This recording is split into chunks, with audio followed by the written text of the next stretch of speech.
Welcome to the Bensen House at 402 6th Avenue South. The home was built in 1904 for John and Elizabeth Bensen and their 5 sons.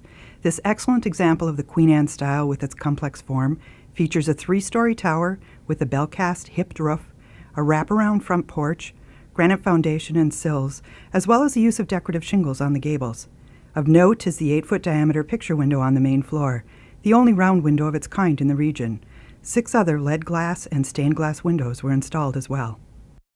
These design elements were important to the Bensens as they built their dream home, in part because of the playful attempt to outdo their siblings who were also building homes in the neighborhood. To this end, the Bensens hired Samuel Hawes, a local architect whose time in St. Cloud was brief, but resulted in the design of several fine homes, including one for John's brother, Andrew. John Bensen first arrived in St. Cloud in 1872 after leaving his homeland of Germany in 1870 at just 20 years of age. His brother Andrew joined him and they became partners a year later, operating a grocery store that grew into a successful enterprise. John's marriage to Elizabeth Metzroth in 1883 proved beneficial to John in improving his social standing, as Elizabeth's father was one of the community's leaders. In many ways, John followed in his father-in-law's footsteps when, after 33 years in business, he too turned his attention to real estate, banking, and politics.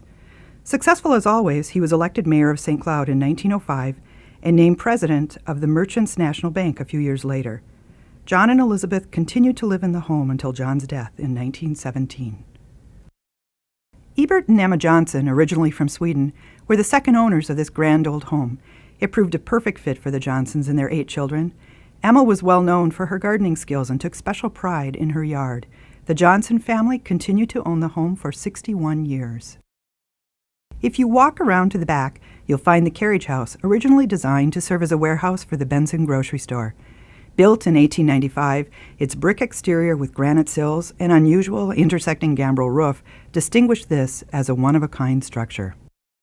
When the house became a bed and breakfast in 1999, 3 of the Johnson sisters were still alive and provided the new innkeepers with a wealth of history and family stories, including an unexpected connection between the families when it was discovered the hardware business Ebert Johnson owned and operated for many years was started in 1855 by the innkeeper's family.